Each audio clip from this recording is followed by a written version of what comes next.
Bismillahirrahmanirrahim. Ladies and gentlemen, I heard President Xi speak this morning at the launch of the Shanghai Expo. And I remember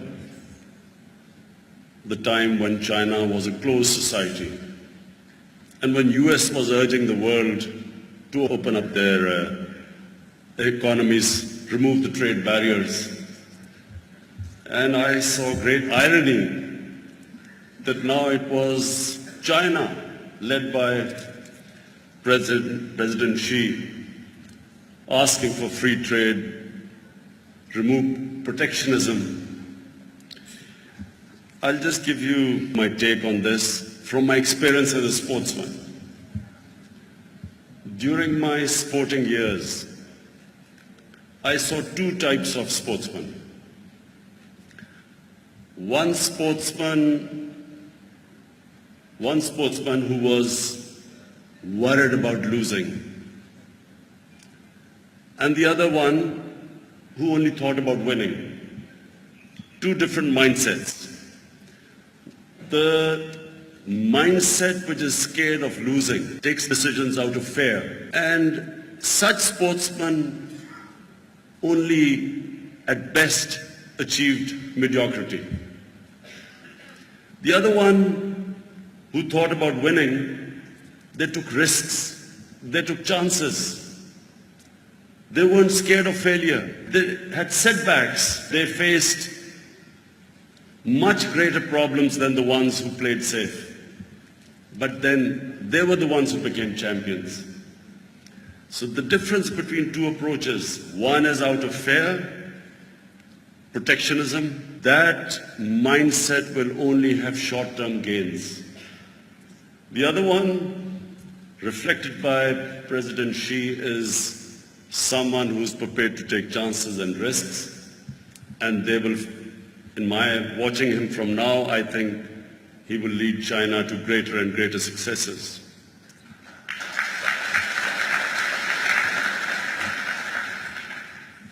So what can Pakistan learn from the Chinese experience? Number one, there is no substitute to long-term planning. Here is a country in the last 30 years which has achieved, which no country in human history has achieved. And that's because of the leadership has consciously planned for the long term. Where did we go wrong in Pakistan? We had leadership which only planned from one election to the other election. Short-term planning is the main reason why we have not achieved the vast God-given potential to our country.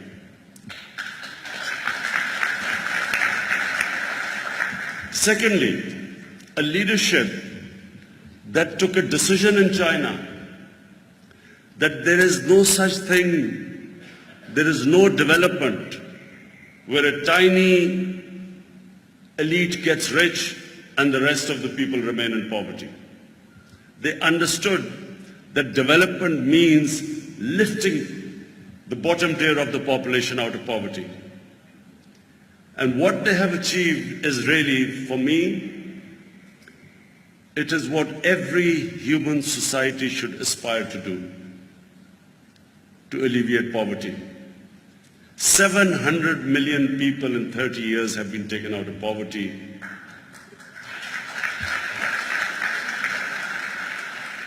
And this is the model which Pakistan should follow. Inshallah, we will follow that model. You cannot have a human society where there is a tiny rich elite and a sea of poverty. Unfortunately, in Pakistan, the rich have got richer and the majority have got poorer.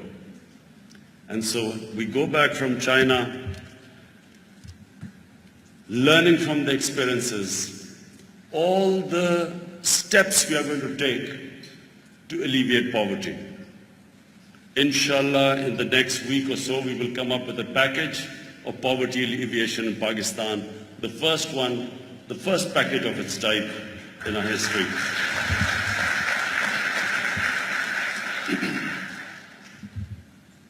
The next thing we learned from the Chinese experience is the importance of skill education, human development, but specifically developing the human beings with purpose, with skills. Initially, from what I can gather, Chinese working overseas were urged to come back.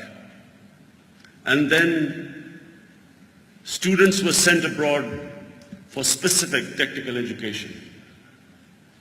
And this is really the most important thing we need to do in Pakistan.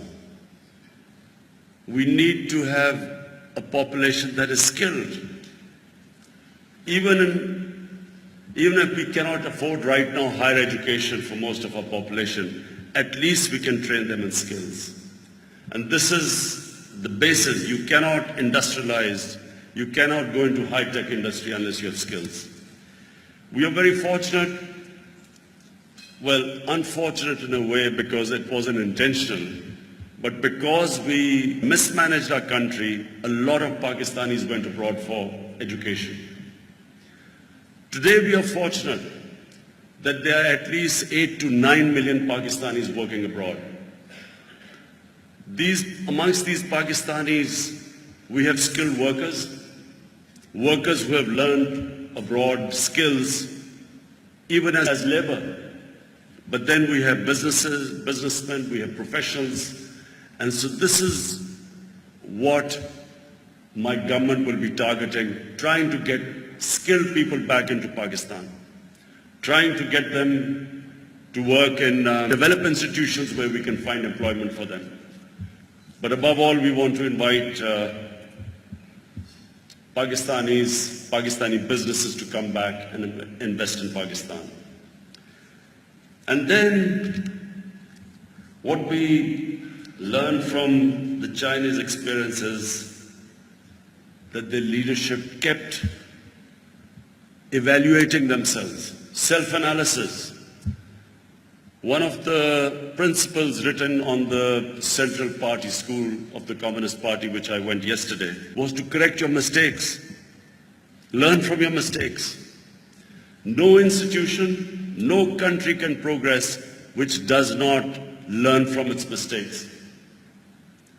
If Pakistan had learned from its mistakes, it would not be where it is right now.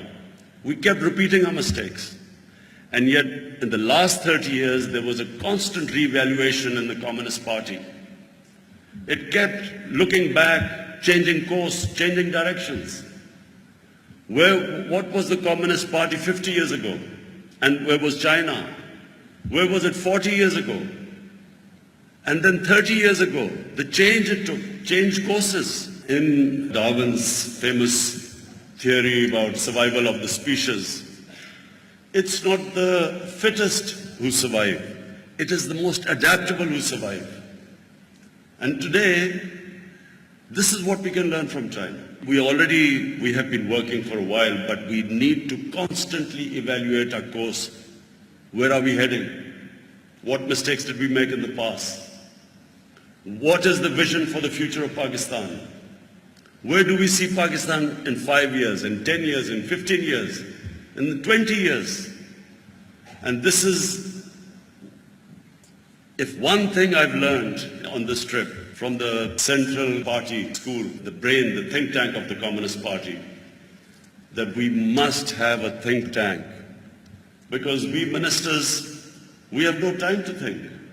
The Prime Minister, the ministers, we are constantly, ever since my party has been in power for these 2 months, all we have been trying to do is to figure out how to get out of the crisis.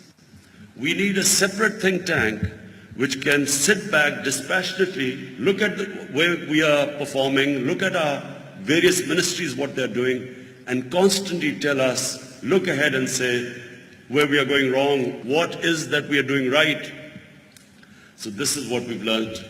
My team has learned that we will now go back and have a powerful think tank which will constantly be looking ahead and pointing how we can reach our vision.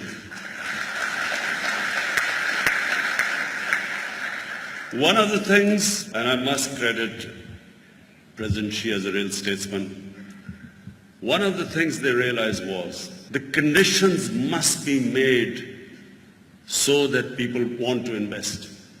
You must remove all impediments in the way of the investor. What is the world calls ease of doing business. You can only have ease of doing business if the cancer which creeps into every society is removed, and that is corruption. What corruption does is it makes it difficult for people to do business. And specifically the small and medium industry, which employs most number of people. The small and medium industry cannot function in a corrupt society. And so what did President Xi do? Mr. Wang, who's the vice chairman, I think, of the Communist Party, who's responsible, whose job it is to, in the Communist Party, to take care of corruption. It's called the discipline in the party. 400 ministerial level people have been investigated for corruption in 5 years. We look back in Pakistan, how many people have really been convicted of corruption? We convict the small crooks, it makes no difference at all, because we do not have the political will to put the big crooks behind bars. Unless that happens, we will never be able to contain corruption. And unless we contain corruption, we will never be able to make it easy for people to do business. We will never be able to have the enabling environment for our people to come and invest, for the overseas Pakistanis, for the Chinese investors. So we go back with my resolve even more strengthened that we have to tackle corruption in Pakistan, and we have to do everything to strengthen all the institutions that deal with corruption. We, as the Secretary Industries mentioned, the advantages Pakistan has. Let me just say, the biggest advantage Pakistan has, we have underperformed in every sector. So there is so much potential. The moment we fix our governance, every sector can perform. We can actually increase our growth rate much quicker than other countries, because every sector, by just proper management, can perform and double its output. Whether it is agriculture, whether it is in the industrial sector, minerals. Pakistan has abundance of minerals. We haven't even tapped, we barely tapped 10 or 15% of Pakistan's surface for mineral exploration. We have the whole areas where there's potentially gas available, barely 10% of that area has been explored. We have these huge coal reserves, we have copper reserves, we have salt, one of the biggest salt reserves. We have the most fertile land, which is the techniques used for agriculture are ancient. And this is again where we can learn from the Chinese experience, because in horticulture, in fisheries, China is probably, the cage fishing China is probably way ahead of other countries. So here again, this relationship with China is going to be very beneficial for Pakistan, because not only will we be able to get skills in various areas, but also help in all these sectors where we are underperforming. But Pakistan's greatest advantage is its young population. This is a vibrant force. We need to give this direction. Once you give direction to this young force of 100 million Pakistanis, this youth, impart skills, give them incentives. We have started this very ambitious program of building 5 million affordable houses in Pakistan in the next 5 years. This is where this young population can come in. The housing industry will directly impact 40 industries in the country. So the chain reaction of this housing, which we are still short of, the need for housing in Pakistan is 10 million. There are 10 million, we have shortage of houses. So 5 million houses, building 5 million houses mean the whole economy starts moving. And this is where we hope to absorb this young population which we have. But we have been given a great opportunity by CPAC. This is a great opportunity for us. It is an opportunity where we can again invite investment into our special industrial zones. It is an opportunity of connecting with China. It is an opportunity of Gwadar being a hub in years to come. It is an opportunity for us. It is an opportunity where we can invite Chinese investors. We have spoken with various Chinese companies. They're all ready to invest in Pakistan as long as what we should fulfill our part of the bargain is making it easy for them to do business, removing impediments in the way of the investors. And that's what we are determined to do. Finally, I want to specifically address the overseas Pakistanis. Overseas Pakistanis, I've always maintained, is one of the biggest strengths of our country. I again repeat, they have the skills, they are outstanding professionals in every field, they have the capital, and I want to assure you that we will create the enabling environment to come and invest in Pakistan and work in Pakistan. This is my guarantee to you. I know all the problems faced by the overseas Pakistanis because when I was collecting money for the Shaukat Khanam Cancer Hospital, my biggest support came from Pakistanis working abroad. And because I was in touch with them, I know the problems they faced. And so our priority will be to make it easier for you. We are going to ask our embassies to extend every help to overseas Pakistanis.